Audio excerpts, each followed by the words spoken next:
everyone, thanks for checking out my NES 1989 retrospective for the first quarter of that year anyway. There were 97 games total released this year, so quite a bit to get through.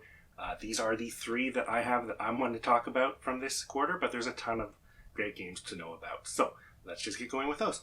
Now, I'm not exactly sure when, but at some point in 1989, Nintendo released the Power Set, which included the console, 2 controllers, an NES Zapper, a Power Pad, and a cart with 3 games on it, including Super Mario Bros., Duck Hunt, and World Class Track Meet. So starting off with January, we get Bomberman. This is the first entry in the series, and the first English release after being ported from Japanese computers.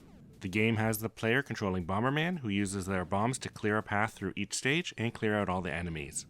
Power-ups found increase the number of bombs that can be dropped at once and the range of the blasts. The game features 50 stages and 10 bonus stages.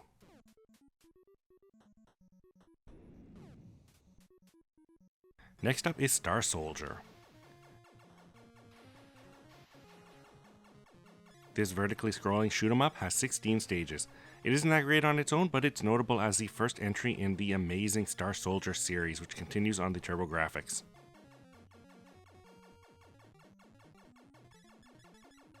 Next is WrestleMania.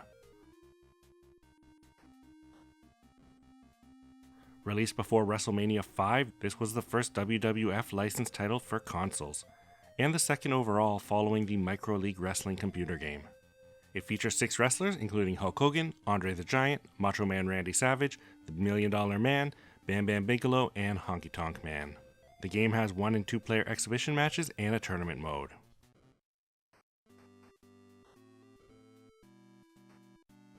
Next, a personal pick, Friday the 13th. Now, this is a rough game that gets a lot of flack, but it's really interesting for the time.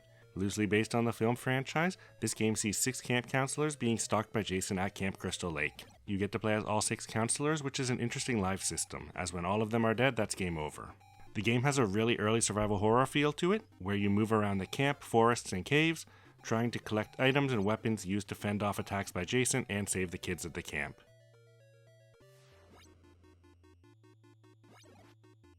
Another shooter, Gyrus.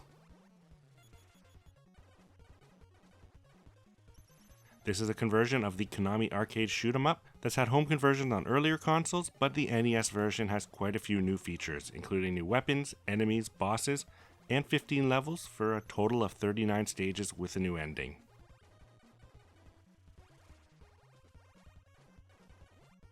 Now, a rare thing, a sports title on my list, Tecmo Bowl.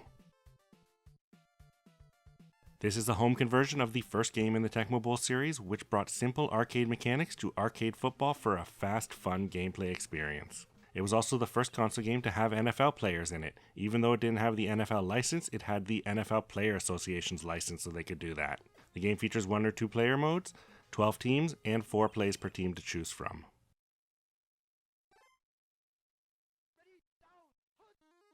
Next, an interesting RPG, Ultima 3 Exodus. This is a rebuild of the 3rd game in the Ultima computer RPG series that was originally released on PCs in 1983. The game features a ton of differences, with graphics and controls more closely resembling console RPGs of the time. Exodus is the last game in the original Ultima Age of Darkness trilogy. It sees the player going up against Exodus, the spawn of the antagonist from Ultima 1 and 2, who's threatening the world of Sosaria.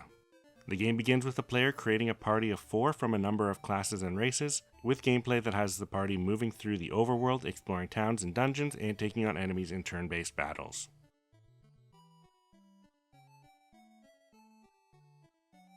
Next, Q*bert.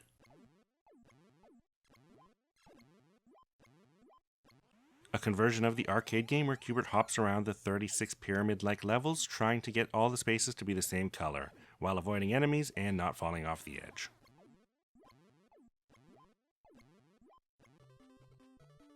Another Power Pad game, Dance Aerobics.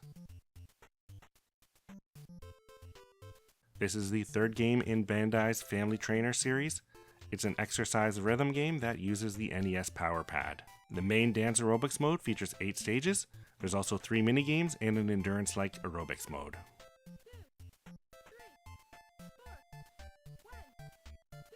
then Kung Fu Heroes. A conversion of the arcade game, which is the first game in the Super Chinese series, which is known over here as the Ninja Boy series. This game sees the heroes Jackie and Lee fighting to take back 10 stolen treasures and save the kidnapped Princess Min Min. The top-down gameplay has 1 or 2 players moving through the game's 8 levels filled with enemies and power-ups. Overall, this is a decent co-op experience.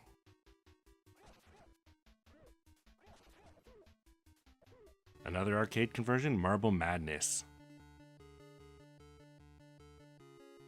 This isn't quite as fun without the arcade trackball, but it's still an interesting experience trying to move a rolling marble through 6 hazard and enemy-filled stages. And the last game for the quarter, Ninja Gaiden. Released shortly after the Ninja Gaiden arcade beat-em-up, the NES version stands out on its own as one of the most popular action games on the system. The game features the ninja Ryu Hayabusa, who gets wrapped up in a plot surrounding his murdered father, the CIA, and evil demon statues. The game is well known for its anime-style cutscenes, which tell the story in long segments around each of the game's 6 acts.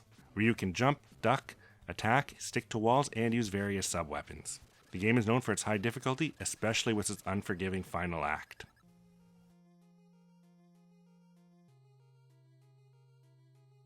And yeah, thanks for checking out my retrospective for this quarter. The next 3 quarters are coming pretty soon, so stay tuned for those. Like and subscribe, and I'll see you guys next time.